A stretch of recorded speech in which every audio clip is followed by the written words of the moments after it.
Ang sabi ng ating writer, Getting Things Straight. Okay. Chapter 6, what then is our commission? Review lang po tayo ng kaunti. Kagabi po pinag-usapan natin ang patungkol sa mga bagay na dapat sinusunod ng isang tao kapag ka sinasabing connected sila doon sa 12 apostol.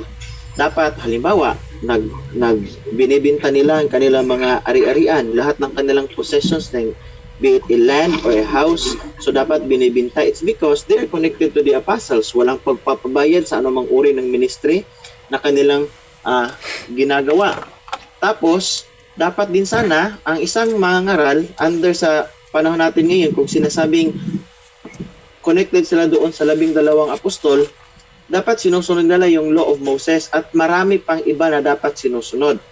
Kaya, kapag tiningnan natin yung mga proof or evidence, excuse lang muna.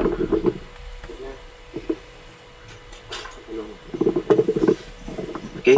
Kapag sinasabi po natin na sinusunod natin yung mga utos ng Diyos na ibinigay doon sa mga apostoles, and then we claim na connected tayo doon sa mga apostoles, then of necessity dapat makikita din yung kung ano yung iniutos ng Panginoong Diyos doon sa kanila, dapat sinusunod. Kasi sabi ng ating Panginoong Hesus sa Matthew chapter 28 verse 19 to verse 20, teaching them to observe all things.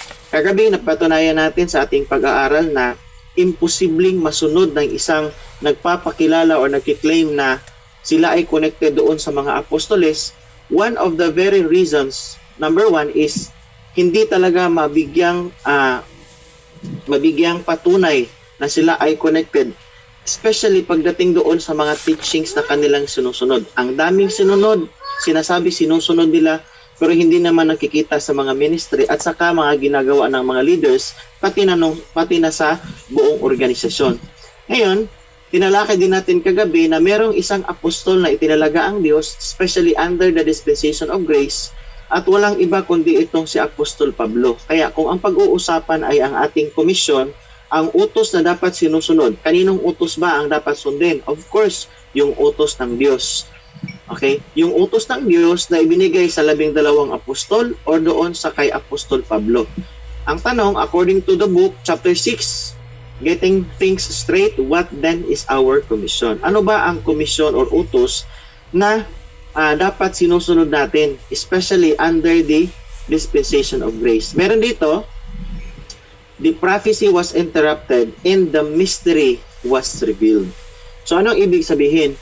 So, since yung ministry ng 12 apostol ay under sa prophetic program, under the prophecy, and we also claim that the teachings or the program that wherein the Apostle Paul was under ay nasa mystery program. So, ano ang sinasabi? The prophecy was interrupted and the mystery was revealed. Doon sa Acts chapter 2, malinaw doon yung ministry ng mga apostoles.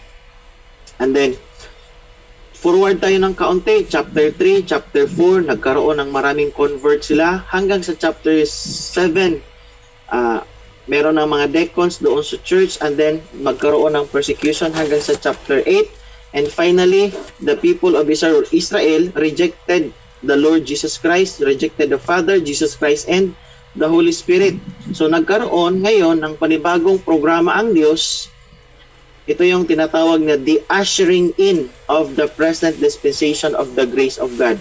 So, nagkaroon ng insertion na ibang programang ibinigay ang Diyos. Ito yung tinatawag ng Apostol Pablo na the dispensation of the grace of God.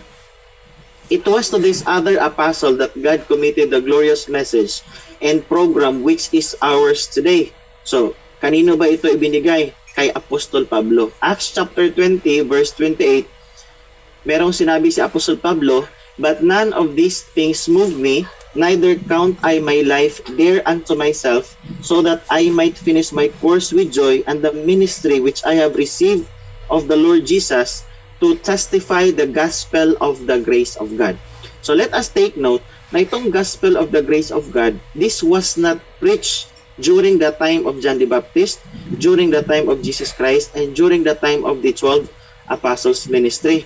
So only the Apostle Paul, as the apostle to the Gentiles under the dispensation of grace, taught about this gospel of the grace of God, which the Apostle Paul declared in Acts chapter 20 verse 24, that it has been specifically committed unto him. Kaya sa chapter 6, ang pag-uusapan po natin ay ang commission na para sa atin. Malinaw na sa ating pag-aaral, tinalakay natin yung Matthew chapter 28 verse 19 to 20, Luke chapter 24 verse 47, Acts chapter 1 verse 8, tapos yung John chapter 20 verse 21, and Mark chapter 16 verse 16 to 18. Those are the commissions that was given by the Lord Jesus Christ to His apostles, especially under the kingdom program with the 11 and the 12 apostles. But never in the ministry of the 12 apostles na sinasabing sila ay ligtas, papunta sa langit, nag-preach sila ng gospel of the grace of God. Only through and to the Apostle Paul na nagkaroon tayo ng revelation tungkol sa mystery program. So kung i-differentiate natin, unang-una, yung teaching ng 12 apostol, under sila sa prophetic program, under sa prophecy. Iba ang hope nila kung ikukumpara sa mystery program, under naman sa dispensation of grace. Sabi ng apostol na si Pablo, sabi niya, where the lost are concerned, then our commission comprises an offer of reconciliation to God through the death of Christ. This could hardly be stated more clearly than it is in 2 Corinthians chapter 5 verse 14. For the love of Christ constraineth us, because we thus judge that if one died for all, then we are all dead. And that he died for all, that they which live should not henceforth live unto themselves, but unto him which died for them and rose again. Wherefore henceforth know we no man after the flesh, yet though we have known Christ after the flesh, yet now henceforth know we him no more. Therefore, if any man be in Christ, he is a new creature. Okay? Meron ng tinatawag na new creation. Old things are passed away. Behold, all things are become new. And all things are of God, who hath reconciled us to himself by Jesus Christ, and hath given unto us, sabi ni Pablo, the ministry of reconciliation. So ito yung ministry na dapat sinusunod ng mga sumusunod kay Kristo, especially under the dispensation of grace, ang komisyon na ibinigay ng Panginoong Hesus doon kay Apostol Pablo. Sabi niya, God hath committed unto us the word of reconciliation. Sabi niya, sa next pang mga verse, now then, we are ambassadors for Christ, as though God did beseech you by us. We pray you in Christ's stead, be ye reconciled to God. For he hath made him to be sin for us, who knew no sin, that we might be made the righteousness of God in him. Ngayon, itong ministry na ito, under the dispensation of grace, malinaw na sa atin ngayon na hindi ito ibinigay doon sa 12 apostol. Sabi ni Pablo, which is committed unto me, or unto us, the word of reconciliation. This is our great commission, the proclamation of the greatest message ever sent by God to man. So under this commission, wala nang pagpinagkaiba ang Jew at saka Gentile. Okay? It should be noted here that whereas the 12 had never seen Christ in heaven during his ascension, because a cloud received him out of their sight, Paul had never seen Christ on earth. Sa 1 Corinthians chapter 15 verse 8. So ang pinagkaiba, maraming pinagkaiba. Under this commission, under Paul's commission, we are to require nothing for salvation, but simple faith in one who was made sin for us, that we might be made the righteous of God in him. So ang kailangan, under this commission, under the dispensation of grace, walang kahit anumang bagay na ni-require ang Diyos galing sa tao, hindi work, hindi money, hindi indulgences, but what is required is our faith in the one who was made sin for us. That is our faith in Jesus Christ. Kung ano ang kanyang nagawa or ginawa doon sa cross. Ngayon, obedience to this great commission brings believing Jews and Gentiles alike into a new creation. Sabi ni Pablo, therefore, if any man be in Christ, he is a new creation. Meron tayong mga references sa Ephesians chapter 2 verse 10, 4:24 ng Ephesians, and Colossians chapter 3 verse 10. Let us take note of this. Sabi ni Pablo, God hath given to us the ministry of reconciliation. God hath committed unto us the word of reconciliation. Sabi ni Paul, now then we are ambassadors for Christ, as though God did beseech you by us. We pray you in Christ's stead, be reconciled to God. So ngayon, ang commission na ito yung basis ng ating commission, not the Matthew chapter 28. Bakit natin ito ginagawa? Because we believe that we are following Jesus Christ and we follow the Apostle Paul, especially the teachings that was committed unto him. Are we connected to the Apostle Paul? The answer of course is yes.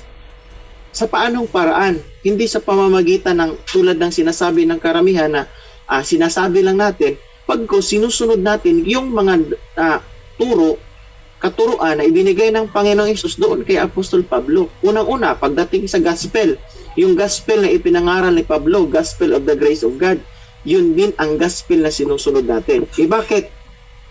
Kasi hindi naman tayo gumawa ng sarili nating organization na sinasabi natin, this is the only true religion. We belong to the church, the body of Christ, hindi sa pamamagitan ng isang leader natin, kundi dahil doon sa mabuting balita na ipinangaral ng apostol na si Pablo. Nasa Ephesians chapter 2 verse 6, yung mga Gentiles maging fellow heirs, partakers of the same promise through the gospel. And what is this gospel? This is the gospel of the grace of God na sinabi ng apostol na si Pablo 1:16, I am not ashamed of the gospel of Christ, for it is the power of God unto salvation to everyone that believeth, to the Jew first and also to the Greek. So yun yung gospel na ipinangaral ng apostol na si Pablo. And in fact, sabi niya in Galatians chapter 1 verse 11 to 12, yung gospel na kanyang ipinangaral ay hindi sa pamamagitan ng tao at hindi pwedeng ang isang tao ay mag-preach ng iba pang gospel maliban or aside doon sa gospel na ipinangaral ng apostol na si Pablo. Kaya ngayon, sa panahon natin ngayon, if we claim that we are connected to the Lord, number one, of necessity, kailangan alam natin kung ano ang gospel na iniutos ng Diyos na ipangaral under sa dispensation of grace. Pangalawa, alam natin kung sino ang apostol na dapat sundin. Sabi ni Pablo, nasa Galatians chapter 2 verse 9, and when James, Cephas, and John perceived the grace that was given unto me, they gave to me and Barnabas the right hands of fellowship, that we should go unto the heathen, and they unto the circumcision. So nagkaroon ng separation of ministry. Okay? Ngayon, this official agreement, Peter, James, and John promised to confine their ministry to Israel while Paul goes to the Gentiles. And this is striking in view of the fact that the 12, not Paul, had originally been sent into all the world. Tingnan nyo yung mga verses na ginamit natin kanina sa kagabi patungkol sa commission ng Panginoong Hesus doon sa mga apostoles. Merong ginamit all nations, all creation, and to all the world, uttermost part of the earth. Pagdating kay Apostol Pablo, meron din bang mga salitang ginamit? Tanong dito, had not the 11 been sent into all the world to make disciples of all nations? Did not this include the Gentiles? Ayan. So yun yung tanong. Pagdating naman kay Apostol Pablo, meron ding mention si Apostol Pablo patungkol sa salitang all nations, all the world, all creation. It is significant that the three terms employed in the so-called Great Commission to indicate its worldwide scope are also used in Paul's epistles in connection with his ministry. Only, whereas the 12 never got to all nations, to all the world, or to all creation with their message, Paul did with his, sabi niya, in closing his epistle to Romans, the Apostle Paul says, now to him that is of power to establish according to my gospel and the preaching of Jesus Christ, according to the revelation of the mystery which was kept secret since the world began, but now is made manifest. Kailan? But now, made manifest, and by the scriptures of the prophets, according to the commandment of the everlasting God, made known to all nations for the obedience of faith. Romans chapter 16 verse 25 to 26 yan. Doon tayo sa Colossians chapter 1 verse 6. Ang ginamit dito, as it is in all the world. Meron pa, 1:23, which ye have heard and which was preached to every creature which is under heaven, or all creation under heaven, whereof I, Paul, am made a minister. So merong mention na sinasabing all the world, all nations, tapos all creation. So kanino nagkaroon ng ganitong salita? Doon kay Apostol Pablo. Pero these words also were given to the apostles as a command, but they were not able to carry out this commission. And so, when the rising up of Paul, as he was given the ministry of reconciliation, as he was an ambassador for the Lord Jesus Christ, for the reconciliation of the world, he preached the gospel of the grace of God to all the world, to all creation, and to all nations. Ngayon, i-forward lang natin ng kaunti. Dito, nasa Acts chapter 19 verse 10. Sabi dito, all they which dwelt in Asia or in Asia Minor heard the word of the Lord Jesus. To the Romans, he writes, from Jerusalem and round about unto Illyricum, I have fully preached the gospel of Christ. And Paul speaks of his plans to go to Spain. Okay, sabi niya, chapter 17 verse 6, these that have turned the world upside down are come hither also.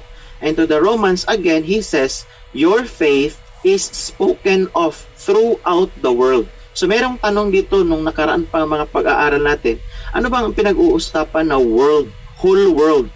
Ang ginamit ditong salita is whole world. Ano ba ang world? Is this referring to the earth, buong sanlibutan?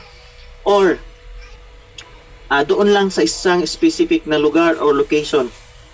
Okay? Ang sagot po, as this is my conviction, kapag sinabi pong dito, to all the world, to all nations, this is referring to the nations that are known or to the world that are known during those time. Hindi naman kasi pwedeng itanggalin natin ito sa context kapag sinabing to all the world. Ano ba ang world na pinag-uusapan? Hindi naman lahat. It was during the first century. Hindi pa naman lahat ng mga bansa sa panahon natin ngayon ay discovered na during those time. And yung iba nagsasabing commentator, sinasabi nila, pag sinabing whole world, referado doon sa whole domain ng Roman Empire. Sa akin, convinced ako doon sa isang nagsasabi na this is referring to all known places, to all known world, to all known nations during that particular time. Could it be sakop siya sa Roman Empire? It's because during that time, yung imperyong nag-dominate sa buong sanlibutan, sinasabi ay ang Roman Empire. Ngayon, let us continue. Paano sinasabi ng karamihan, ang nag-preach doon sa Romans, hindi pa dumating doon si Pablo, yun yung mga disciples ng mga apostles. Pero kung titingnan natin sa Acts chapter 11 verse 19 until verse 20, yung mga scattered Jews during the persecution sa Acts chapter 8. Okay?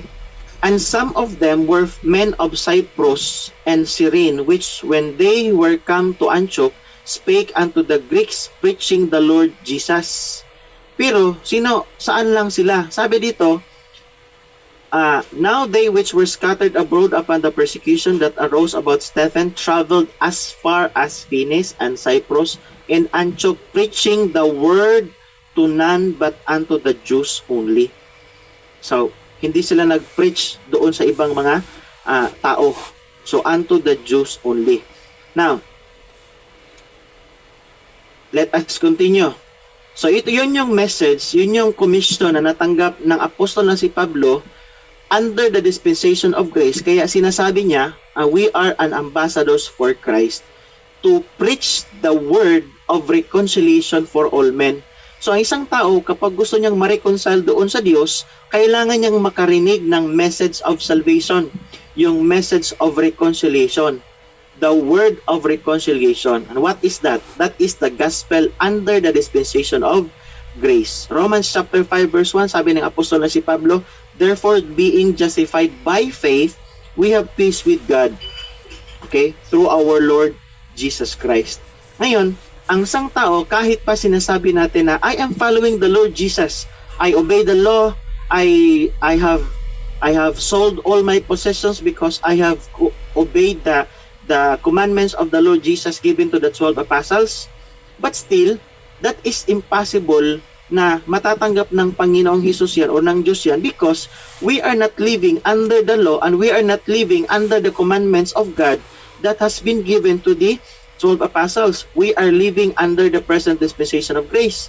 And the command, iba doon sa command na natanggap ng mga apostol. Romans chapter 1 verse 5, sabi ni Pablo, by whom we have received grace and apostleship for obedience to the faith among all nations for His name. Nasa Ephesians chapter 3 verse 8 until verse 9, unto me who am less than the least of all saints is this grace given, that I should preach among the Gentiles the unsearchable riches of Christ, and to make all men, sabi ni Pablo, and to make all men see what is the fellowship of the mystery. So, kailangan ipahayag ng apostol na si Pablo ang patungkol sa mystery. And this mystery program was not revealed to the 12 apostles. Ngayon, he was really commissioned to proclaim grace to all nations. Kaya nagkaroon ng changes. The program, the kingdom program, the prophetic program was really interrupted, and the dispensation or the mystery program was revealed. And that is the very reason why, kung pag-uusapan natin, ano ba ang energy meron kay Apostol Pablo? Bakit ganun siya ka-eager mag-preach? Tingnan nyo ha sa kanyang mga pangangaral. Dito tayo sa Pisidian Antioch. Almost the whole city came together to hear the word of God. But the unbelieving Jews, filled with envy, contradicted and blasphemed, and it was necessary for Paul and Barnabas to turn from them to the Gentiles. So, nalaman. Acts 13:49-50 yan. In Iconium, where he preached the gospel, ang sabi niya, the multitude of the city was divided. Meron pa. Ito yung panahon ng pangangaral ng apostol na si Pablo.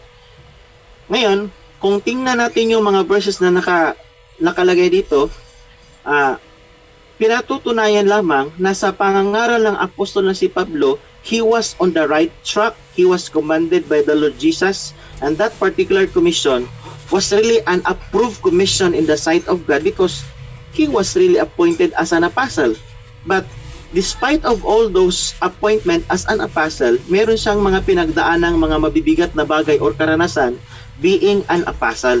And this will lead us to some point here na kung halimbawa sinusunod natin ang aral ng Diyos na ibinigay doon kay Apostol Pablo, malamang at sa malamang magkakaroon din tayo ng katulad na experience or karanasan ng apostol na si Pablo in relation to preaching the gospel. Okay? Sabi ni Pablo, Acts chapter 14 verse 22, sabi dito sa Acts 14:22, confirming the souls of the disciples and exhorting them to continue in the faith, returning to Antioch in Syria, from whence they had been sent forth. They found certain men from Judea seeking to bring the Gentile believers under the law of Moses. And Paul and Barnabas had no small dissension and disputation with them. Kaya nagkaroon ng Council of Jerusalem in Acts chapter 15.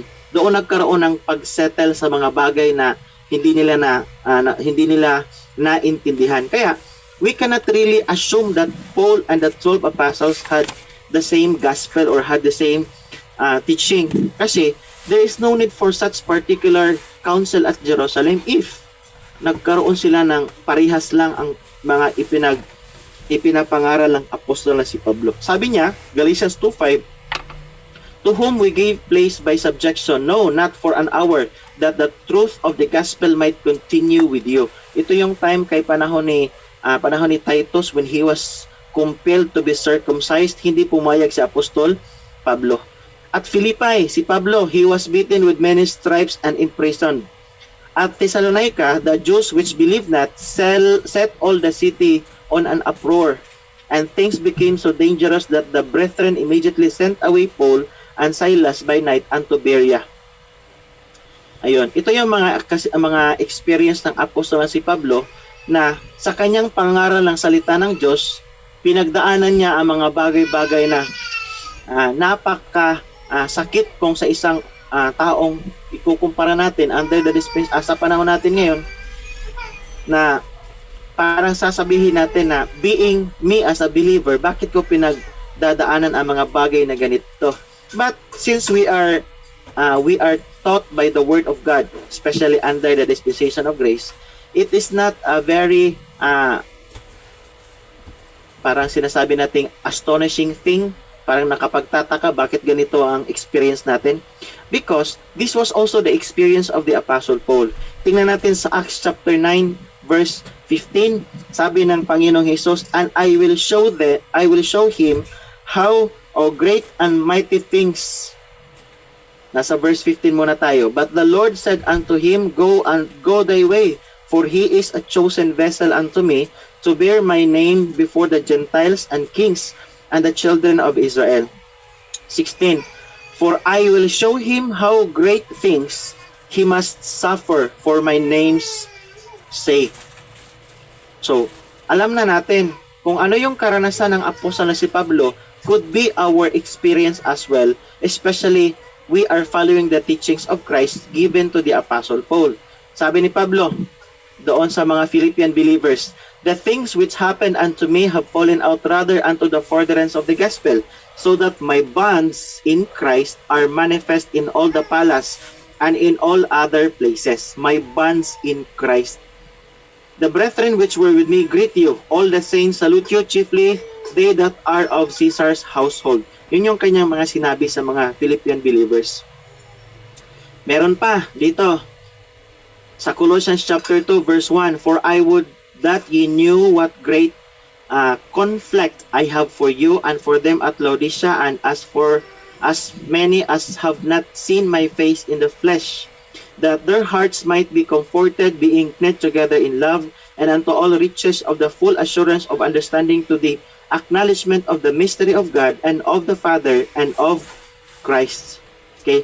Thus, under Paul's ministry, there did take place a worldwide proclamation of the gospel of the grace of God, so that he could write to Titus about the epiphany, or the shining forth of God's grace to all mankind. Titus chapter 2 verse 11.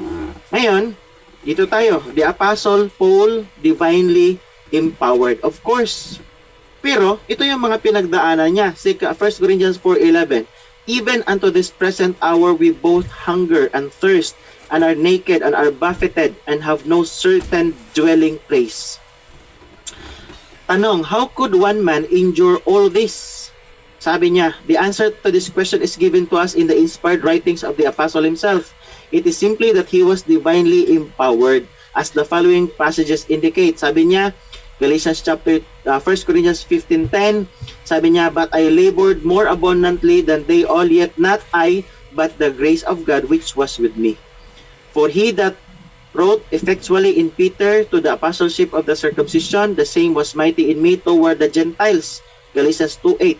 Kung paanong gumawa ang Diyos sa pamamagitan kay Pedro, ganon din ang kanyang paggawa sa pamamagitan ng kay Apostol Pablo para sa mga Hintil. 1:29, whereunto I also labor, striving according to his working, which worketh in me mightily. So sa kanyang paggawa, sa kanyang ministry, nandun ang Diyos sa kanya.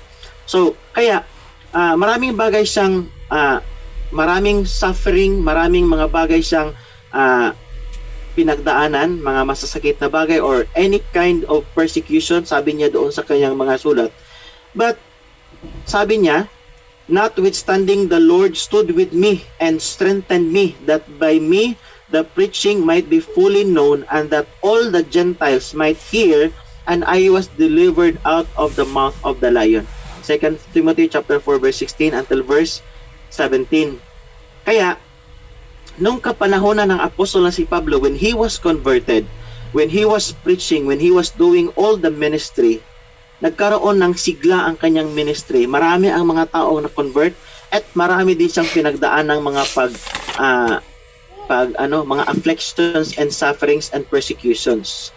After nagkaroon ng widespread proclamation of this gospel, ngayon dumating ang punto sa kanyang ministry na merong ibang mga tao, tinatawag ni Apostle Pablo na mga troublemakers. Yung sa Galatia, they were soon removed from him that called you into the grace of Christ unto another gospel. So may mga taong sinasubvert yung gospel na ipinangaral ni Pablo. Galatians chapter 1 verse 6. For this Christendom has called the Galatian believers fickle, and commentators have quoted the statements of certain Roman rulers to prove that the goals were by nature changeable. Sabi ni Pablo, dito, this thou knowest, that all they which are in Asia be turned away from me. So marami siyang na-convert, marami din yung mga taong nang iwan sa kanya. Kaya, sa panahon natin ngayon, under the dispensation of grace, our responsibility, kasi natapos na, ginawa na ni Pablo ang kanyang part in the ministry of the body of Christ. Siya yung nag-umpisa, he laid the foundation, and there was a very good start of his ministry, but in the latter part of his ministry, maraming kalaban, kasi naaayon din yan sa nakasulat, kasali yan sa plano ng Panginoon, na nakita na ng Panginoon na yun yung magiging trend, yun yung trajectory ng kanyang ministry. Pero nagawa ni Apostol Pablo ang kanyang trabaho. Ngayon, as we believers under the dispensation of grace in the latter days, what is our responsibility? Our responsibility is to relight the torch. Bakit? Ganito kasi yung paniniwala ko.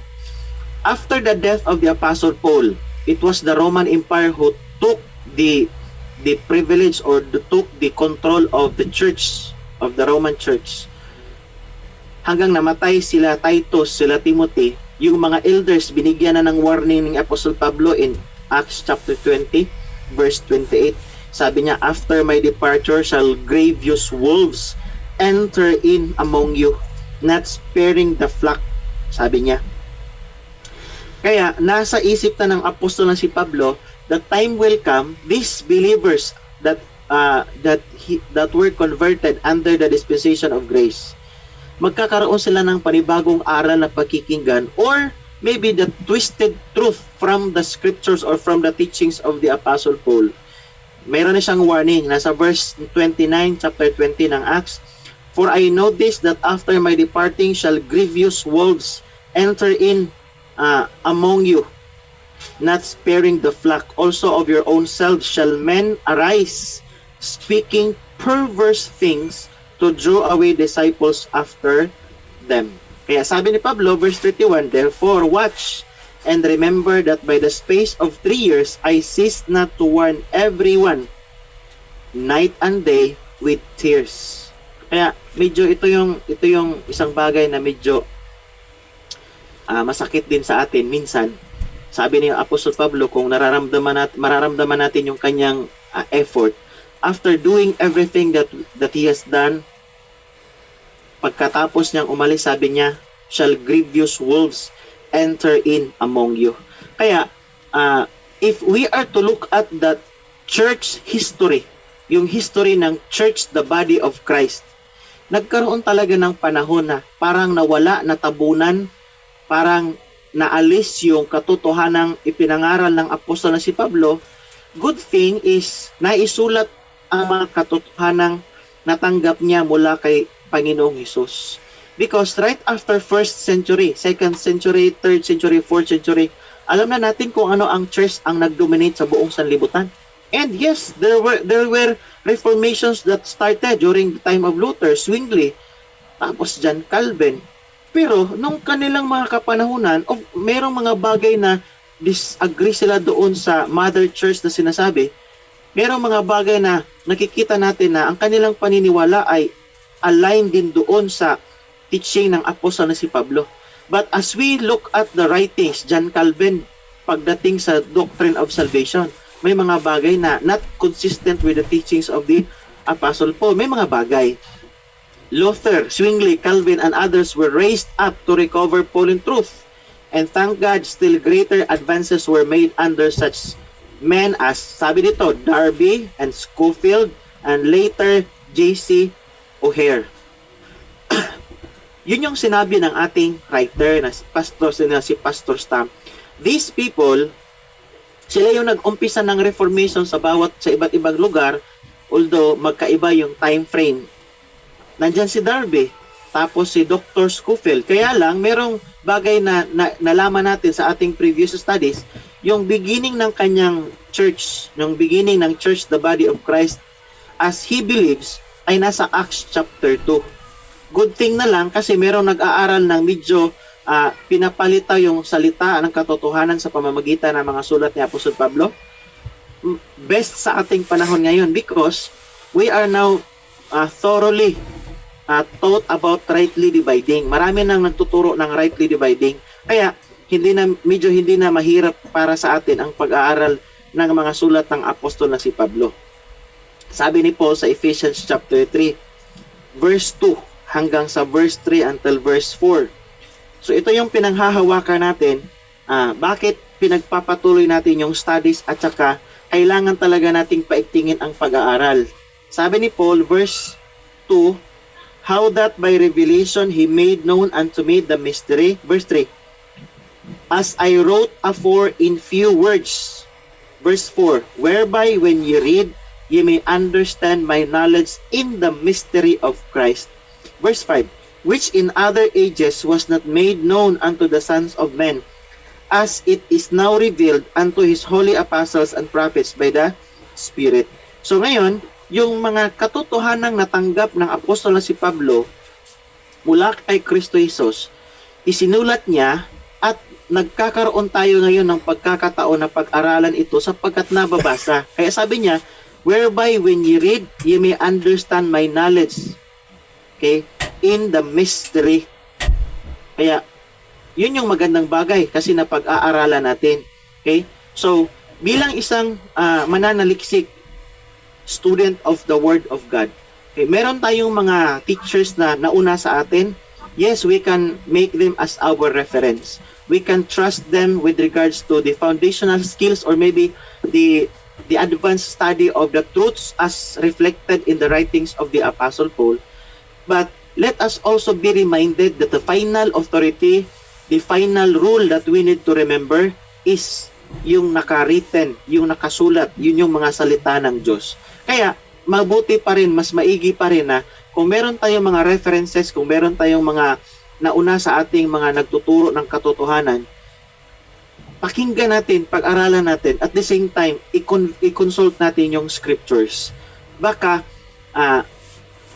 mabalik tayo doon sa situation tulad nung 3rd century, 4th century, 5th century, na ang naging batayan ng kanilang paniniwala, hindi na doon sa scriptures. At maraming scriptures, ang twisted na ang katotohanan. Maraming dagdag, maraming tradisyon, at maraming bagay na itinuturo, hindi na turo ng Panginoong Hesus, kundi turo na ng isang tao. Kaya sinasabi, all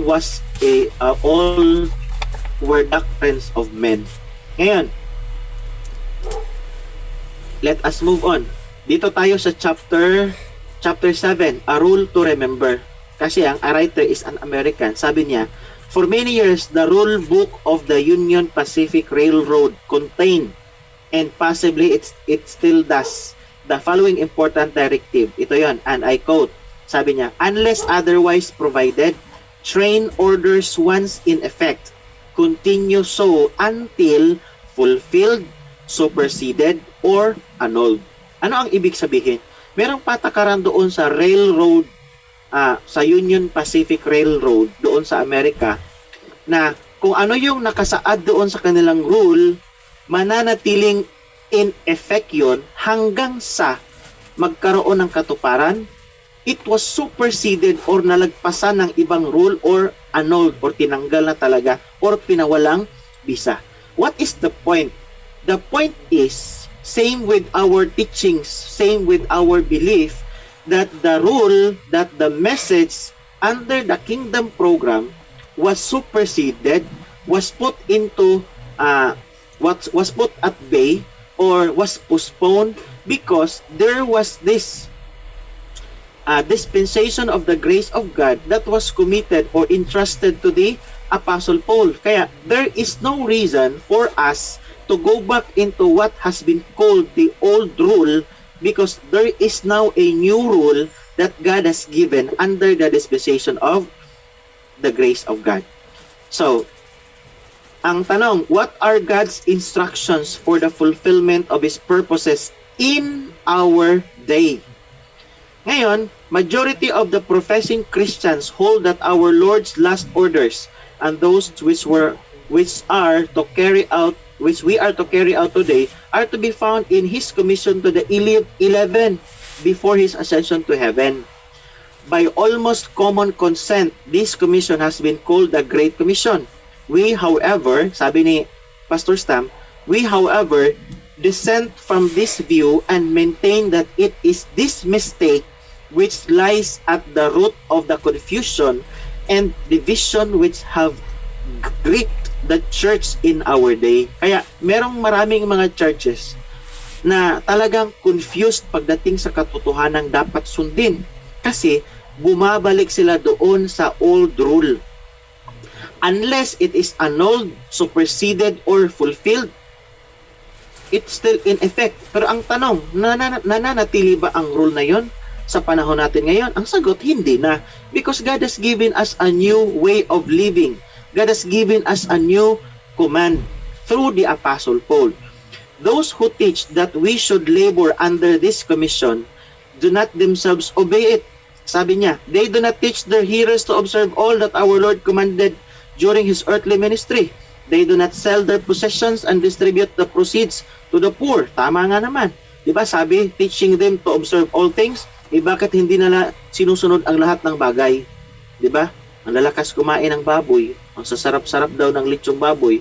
Sa Old Testament, doon sa time ng mga apostles, sabi ni Peter, hindi ako kumain kailanman ng maruming bagay or marumi. O diba? Tapos they were commanded to observe the law. They do not send their missionaries out without provision. Diba? Yung mga missionaries sa ngayon, may mga sweldo na, may specific provision. Pero kung ibabalikan natin yung mga apostles, wala silang dala, no provision for themselves. Because the worker is worthy of his meat. They do not attend synagogues on the Sabbath day or offer the sacrifices of the ceremonial law. Okay? Comparatively, few of them require water baptisms for salvation or hold that miraculous signs are the evidences of salvation. And surely, outside of the Church of Rome, few claim to remit sins. Yun yung mga problema sa turo kung bumabalik tayo doon sa 12 apostol na mga kautos na kanilang natanggap mula sa Panginoong Hesus. Ngayon, but the 12 apostles and the little flock of Messiah's followers did begin to carry out this commission as we have seen. They did sell their belongings and distribute to the needy. They did go forth without material provisions, so that Peter, their leader, could say, "Silver and gold have I none."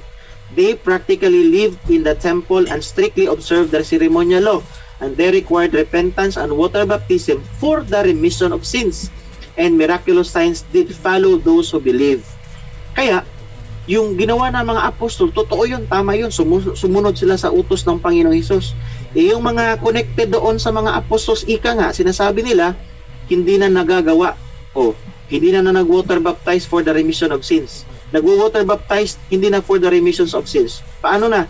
For membership of the church. Kailan ba nabago yung patakaran na yun? Ayun. Now, let's go on. Our Great Commission neither fulfilled nor superseded nor annulled. So, paano natin mapatutunayan na ang Great Commission under grace, yung sabi ni Pablo, God has given unto us the word of reconciliation, that He preached the gospel to all nations, to all the world, and to all creations. Was this superseded? Was this fulfilled already? Or was this annulled already? The answer is, hindi pa po. Kasi sabi niya in Galatians chapter 1 verse 11 to 12, the Apostle Paul uses phraseology that is typical of his epistles. Sabi niya, the gospel which was preached of me or by me, and sabi niya, I certify you, brethren, that the gospel which was preached of me is not after men. For neither received it of man, neither was I taught it, but by the revelation of Jesus Christ. So, sabi niya, tapos ang sino mang magtuturo ng mga bagay o ng gospel na hindi akma doon sa kanyang ipinapangaral, sabi ni Pablo, let him be accursed. Ngayon, 2 Timothy chapter 2 verse 7, chapter 2 verse 8, remember that Jesus Christ of the seed of David was raised from the dead according to my gospel. So meron ng gospel na ipinangaral. Since this greatest of all commissions had never been fulfilled, nor superseded, nor annulled, it remains in force today, and we are responsible before God to obey it. So kailan ba ito mawawalang bisa ang teachings, ang dispensation of grace, yung pangangaral kay Panginoong Hesus kung ano ang kanyang nagawa? Kailan magkakaroon ng annulment or stoppage or fulfillment? This will happen during the rapture of the church before the great tribulation.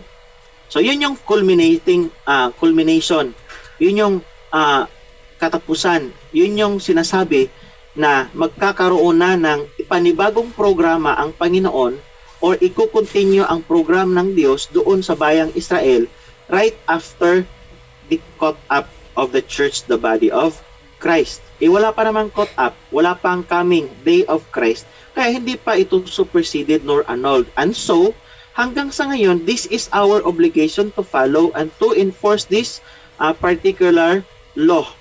Okay? Kaya, dito tayo ngayon, the necessary equipment, chapter 8, light and power to fulfill our commission. Sinimula ng apostol na si Pablo, kailangan nating ipagpatuloy. Ephesians 3:14, sabi ni Paul, for this cause I bow my knees unto the Father of our Lord Jesus Christ, of whom the whole family in heaven and earth is named, that He would grant you according to the riches of His glory, to be strengthened with might by His power in the inner man.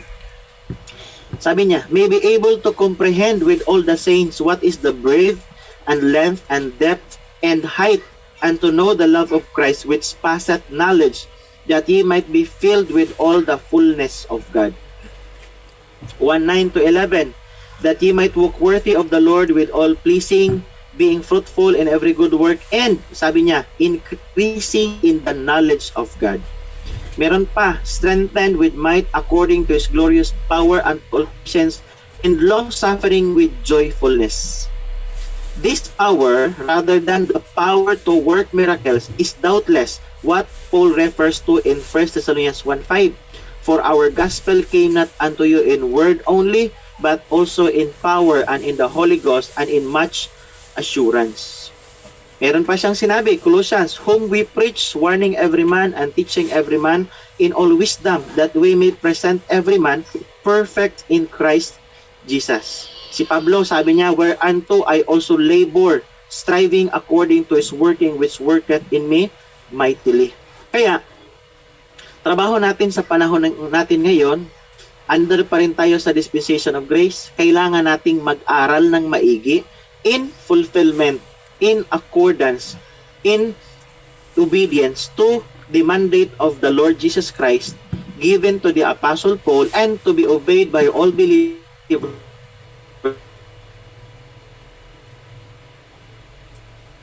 by Timothy. Look at God, a workman that needeth not to be ashamed, rightly dividing the word of truth. So dapat alam natin ang right division. Bakit? This will unlock all the difficulties in the Bible, in studying the Bible. Madali lang sa isipan natin kasi alam natin paano natin i-divide ang katotohanan. Simple lang. I-separate mo yung time past, i-separate mo yung present or the but now program, and then i-separate mo din yung future or yung sa ages to come. Pero alam natin dapat ang mga boundaries. Meron namang mga books na specific para sa time past, specific para sa but now program, at para sa ages to come. So all that we need to do is to study so that we will be approved by God sa paanong paraan? By rightly dividing the word of truth. So it won't be easy. Hindi naman ito sobrang dali lang na 1 year, 1 month nakapag-aral ka ng right division sa Ortho Tomeo, sasabihin natin kaagad, okay na ako. I can teach. Meron akong classmate dati sa Bible School, isang semester lang. Sabi niya, I have all the knowledge. First year sa Bible School. Tapos sabi niya, hindi na ako mag-aaral. Punta na ako doon sa church sa Bukid. May ano sila, may church sila, may church sila doon sa kanilang lugar, nasa Bukid. Sabi niya, kaya ko na magturo. After 6 months, hindi na siya nag-study. Pumunta na doon, nag-ministry na. Ngayon, ang nangyari, bumalik sa Bible School. Kasi sabi niya, ang hirap palang magturo ng mga bagay na hindi ka sigurado at hindi mo alam kung paano ituturo ang mga katotohanan nasa Biblia. Sabi niya, naramdaman ko talagang kulang. 6 months lang sa Bible School. Yung sa ibang mga religious organization, 2 months lang, nakapag-memorize lang ng 20 verses, pastor na kaagad. Isa atin sa Orto Tomeo, 4 years. Pag nag-masteral, 2 years. Pag nag-doctorate, 2 years. Tapos after doctorate, hindi pa nga natin sinasabing tayo ay fully equipped because we are obeying the mandate na sinasabi ni Pablo, study. Yung study na yan, yung pag-aaral ng salita ng Diyos, ay hindi yan nakalimit lang sa 1 year, 2 years, 3 years. Sabi ni Pablo, give attendance to reading, chapter 4, verse 13 ng 1 Timothy. Give attendance to reading, to exhortation and doctrine. Kailangan magbasa. Sabi ni Pablo sa kay Timothy, 1 Timothy chapter 3, verse 15, from childhood, thou hast known the scriptures which are able to make thee wise unto salvation. Kaya, yung pag-aaral ng salita ng Diyos, kailangan pinagpapatuloy natin yan para maging aware tayo sa lahat ng uri ng mga panlilin lang ng ibang mga katuruan. Especially, they are trying to mix the gospel of the kingdom and gospel of the grace of God. They quote the verses from the Apostle Paul's writings and quote also the verses from the kingdom program. And then, trying to say na this is really applicable for us today. Kaya nagkakaroon ng confusion sa church. Sa ibang katuruan at sa ibang mga pag-aaral, hindi malinaw sa kanila ang pinagkaiba ng dispensation of grace, pinagkaiba ng gospel of the grace of God, kung ikukumpara natin sa gospel of the kingdom na ipinangaral ng mga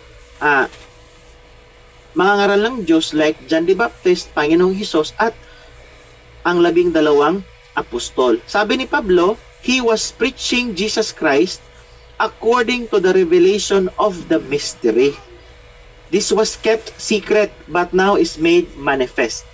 Ngayon, dito tayo sa closing appeal. Sabi ko kagabi, i-sum up natin, i-summarize natin para matapos natin itong topic natin. Chapter 10, a well-rounded message. But must we always be preaching about mystery revealed to Paul? Would not this be one-sided would it not be riding a hobby? Diba? Puro lang ba tayo doon sa salita ng apostol na si Pablo sa kanyang mga naisulat? Mayroong accusation yung iba. Kayo, nung last week nag-Bible study ako, tanong niya ng isang tao, bakit si Pablo lang ang inyong sinusunod? Hindi na kayo nagbabasa ng ibang kasulatan? Si Pablo lang. O, di tayo nating basahin. Binigyan ko ng verse. Romans chapter 15, verse 4. Sabi ko sa kanya, kapatid, hindi naman kami nagbabasa lang kay Pablo sa mga sulat ni Pablo. We study the whole scriptures. Or kung sa madali sa ibang pagkasabi, buong Biblia pinag-aaralan namin at hanggang sa ngayon sinasabi pa namin, we are still searching, looking. Hindi namin sinasabing we are already fully equipped kasi wala nang room for knowledge kung halimbawa sinasabi natin, alam ko na yan, kayang-kaya ko na ang ministry. Hindi naman ganoon yung ano natin, yung mindset natin. Chapter 15 verse 4, Romans. For whatsoever things were written aforetime were written for our learning, that we through patience and comfort of the scriptures might have hope. So yung mga nakasulat noon, pinag-aaralan din natin for our learning. Kaya, paano tayo magkaroon ng knowledge about the time past kung hindi natin pinag-aaralan? So mali ang kanyang pagkakaintindi na tayong mga grace believers, tayong mga members of the church, the body of Christ, followers of the teachings of the Apostle Paul, ay hanggang doon lang talaga sa mga sulat ng apostol na si Pablo. That is totally wrong. We read the scriptures of the prophets. We know about the message of the grace of God. We know about the gospel of the grace of God, the revelation of the mystery, the preaching of Jesus Christ according to the revelation of the mystery. And we also know about the scriptures in the Old Testament times or the old times and even for the future. Basahin natin ang Romans chapter 16 verse 25. Sabi ni Pablo, now to him that is of power to establish you according to my gospel Sabi niya, to him that is of power to establish you, you need to be established. Sabi ni Paul, according to my gospel. Alam natin dapat kung ano ang gospel na dapat ipangaral under grace. Sabi ni Pablo, according to my gospel. Second, and the preaching of Jesus Christ according to the revelation of the mystery, which was kept secret since the world began, but now is made manifest and by the scriptures of the prophets. So, sino bang pinag-uusapan? Yung scriptures ng mga propeta. According to the commandment of the everlasting God, made known to all nations for the obedience of faith. So, ang isang mananampalataya, ang isang believer under grace, dapat alam niya itong tatlo para siya ay established in Jesus Christ. Number one, he knows about the gospel under the dispensation of grace. Second, he knows about the preaching of Jesus Christ according to the revelation of the mystery. Kasi meron namang preaching ang 12 apostol tungkol kay Panginoong Hesus, but not according to the revelation of the mystery. It's all about the prophecy. So merong preaching about Jesus Christ according to the revelation of the mystery. You know the gospel, you know how to preach Jesus Christ according to the revelation of the mystery. And pangatlo, you know the scriptures of the prophets. Kaya, importanteng malaman natin ang lahat ng nakasaad sa kasulatan, and we know how to rightly divide so that we really know saan tayo sa panahon natin ngayon and what are the commandments, the commands that we need to obey. Do we need to obey the law of Moses? Do we need to follow the baptism that was performed by John the Baptist? Do we need to follow the teachings of the 12 apostles? And all the baptisms, sign gifts, and miraculous wonders? Or do we need, or do we have to stay focused on the implementation of a specific program which is under the dispensation of grace through the instrumentality of the Apostle Paul? And the answer, of course, is yes, we should follow the message or the teaching under the dispensation of grace through the instrumentality of the Apostle Paul. Ngayon, dito tayo. Let us continue. Ginagamit dito ang 2 Timothy chapter 3 verse 16. Okay? Ano ang sinasabi? Okay? Backward muna tayo ng kaunti. Chapter 3 verse 16, 2 Timothy, sabi ni Pablo, all scripture is given by inspiration of God and is profitable for doctrine, for reproof, for correction, and instruction in righteousness, that the man of God may be perfect, thoroughly. Yung sa ibang pagkasabi dito is thoroughly furnished unto all good works.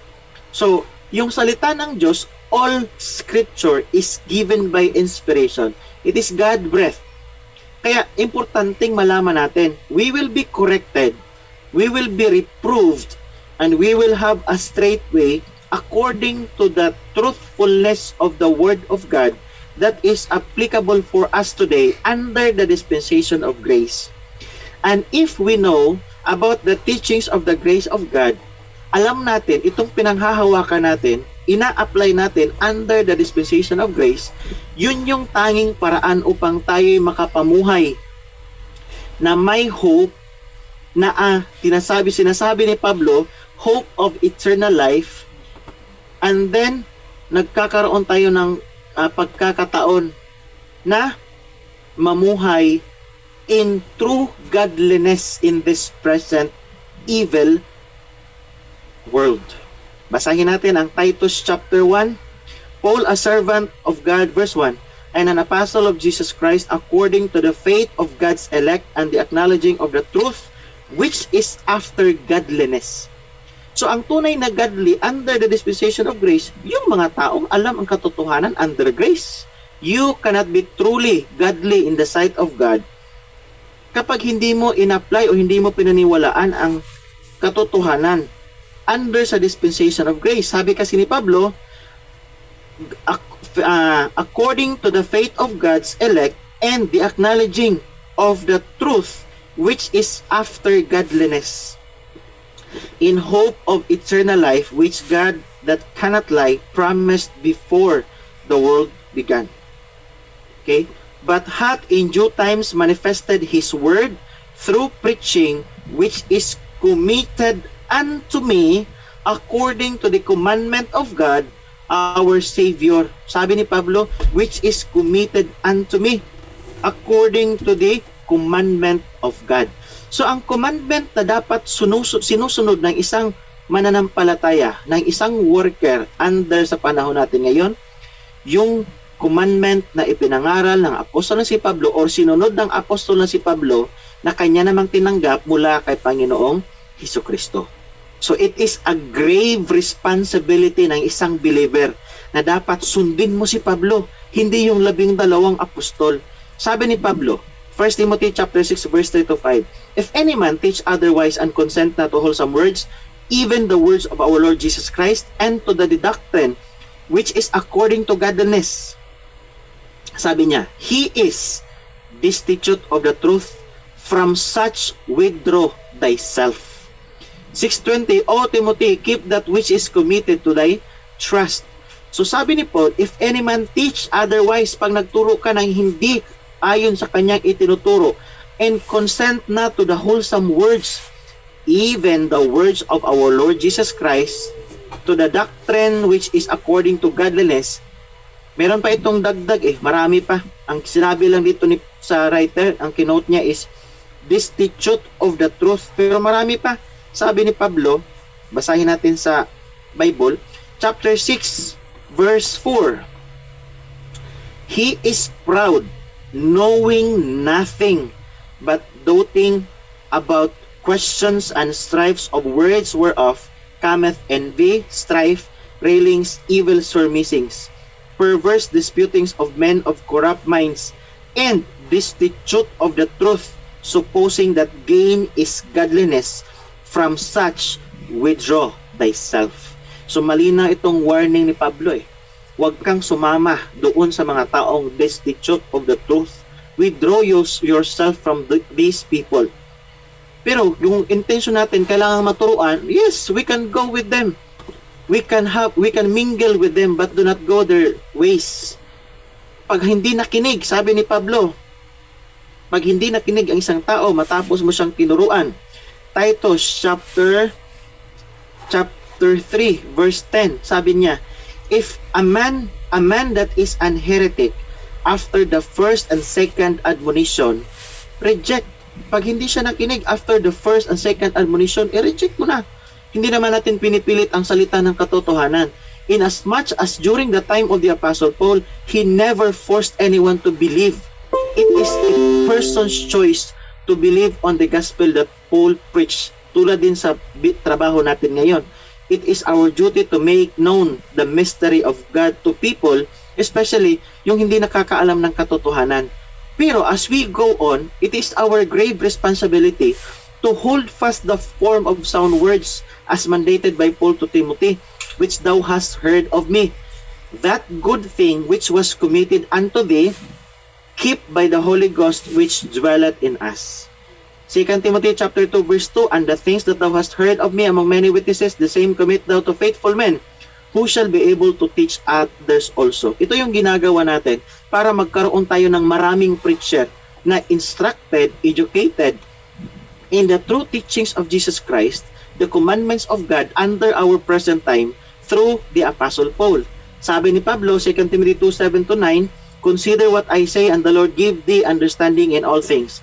Remember that Jesus Christ of the seed of David was raised from the dead according to my gospel.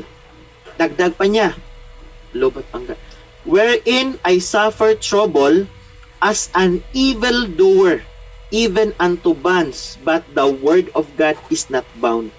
Ito yung malinaw na sinabi ni Pablo Sabi niya, wherein I suffer trouble. Bakit? Because of this gospel na kanyang ipinangaral. Gospel about Jesus Christ, the seed of David, who was raised from the dead according to his gospel. Sabi ni Pablo, he was doing the right thing, but in the sight of many people who are not believers of this, he suffered trouble as an evildoer, even unto bonds. but the word of God is not bound. So the times have changed, to be sure, but not our commission. Lumilipas ang mga panahon. Okay, tapos na itong naisulat ni Pastor Stam, 1947. Hanggang sa ngayon, ito yung pinaniniwalaan natin. May mga bagay na we are in agreement with him. The great revelation of grace, first committed to Paul, and then to his associates, and then to other faithful men, is our great commission still. It has never been superseded or annulled, and it has certainly not yet been fulfilled. If we fail to obey it, or if we neutralize or water it down to accommodate ourselves to the confusion of our times, we are derelict in our duty and will answer to God for it. So, yun ang sabi ni Pastor Stam na hanggang sa ngayon, this has not been annulled. Duty pa rin natin yan. Ephesians 1:9, okay, made known unto us the mystery of His will. 1:9 Colossians, okay, might be filled with the knowledge of His will and in all wisdom and spiritual understanding. Ngayon, trabaho natin ito sa pagpapatuloy. Paul suffered trouble, imprisonment ito. Okay? And death as the bond slave of Christ to make the blessed message known, and we are still reaping the luscious fruit. Again and again, the apostle says by divine inspiration, sabi niya, Philippians 4 chapter 3 verse 15, be ye followers of me. Sabi niya, be ye followers of me. Okay? Will you heed to the call? Will you change your plans completely if necessary to offer yourself to God in unremitting service to make known to others those glorious truths we are commissioned to proclaim? If God's people will do this, sabi niya, our mission stations will not go unmanned, our Sunday schools will not lack teachers, our small churches will not go without pastors. Rather, these churches will gain inspired leaders and will become larger churches, and great spiritual victories will be won for Christ who loved us and died for us. So the call is very urgent. There are a lot of people who need to know the truth, but those truths will only be known to them if there are people who really teach the word of God rightly divided. Ayun, yun yung ang sabi ng ating writer. Sabi niya, God bless our readers, each one, and use you not merely in some secondary way but to the fullest possible extent to make known to others the exceeding riches of His grace. Dito po nagtatapos ang aklat ni Pastor Stam, but we will continue on the topic na pinag-uusapan natin kagabi. Sinabi po natin kagabi, kanina pa lang, na ang commission under the dispensation of the grace of God was not yet superseded, was not yet annulled, and was not yet fulfilled. So it means that the commission that was given by the Lord Jesus to His 12 apostles, those commission was superseded when Paul was raised up as an apostle under the dispensation of grace. So, nawala yon, hindi na nagpatuloy yon. Paano natin maipapaliwanag na si Pablo na sa ngayon ang dapat nating sundin? Na pag-aralan natin kanina, he was the apostle that was set forth by God to minister His plan under the dispensation of grace. Ngayon, tanong, kailan ba ma-superseded? Kailan ba ma-annulled? Kailan magkakaroon ng fulfillment ang commission na natanggap ni Apostol Pablo or ang message of the grace of God? Kailan ito magkakaroon ng culmination? Kailan ito magkakaroon ng katapusan? Ang sagot, magkakaroon ito ng katapusan during the rapture, because the rapture or the caught up is the end of the dispensation of grace. Kaya, it is our utmost effort in every day of our lives, kahit pa sabihin natin marami tayong mga ginagawa for our living, for our family, but we should not forget that Paul has instructed us to preach the gospel in season or out of season. God has given us this mandate to share it to other people, especially to those people who are capable also of teaching others. Kaya, importanteng equip tayo sa pagtuturo ng katotohanan upang tayo ay makapagturo din sa ibang tao ng katotohanang nalaman natin mula sa salita ng Diyos na isinulat ng apostol na si Pablo. Ngayon, kailan magkakaroon ng katapusan ang utos na ito na ibinigay kay Apostol Pablo sa under sa dispensation of grace? Magkakaroon ito ng katapusan when we are gathered together in the cloud, sabi ni Apostol Pablo, and we will be living with Christ. We will be with Him until or forever or hanggang sa walang katapusan. Kaya, pag-usapan natin sa ngayon itong assignment natin kagabi, ipipresent ko sa inyo. Why do I believe under the dispensation of grace, why do I believe na una, pag-usapan natin itong time o yung sequence or series of events. Hindi ako aalis dito sa Thessalonians. Alam na natin, yun yung commission natin under sa dispensation of grace. Si Pablo ang dapat sundin. No water baptism. Sa panahon natin ngayon, this present time, no miraculous signs and wonders. Pag may gumagawa, hindi naman sa Diyos yan. Okay? So, alam na natin, malinaw na sa atin, ang dapat sinusunod si Apostol Pablo. And this commission was not yet superseded by any other commission. So, hanggang sa ngayon, still enforced pa rin ito. Ang magiging katapusan nito, ang culmination nito ay during nasa rapture or sa caught up of the church, the body of Christ.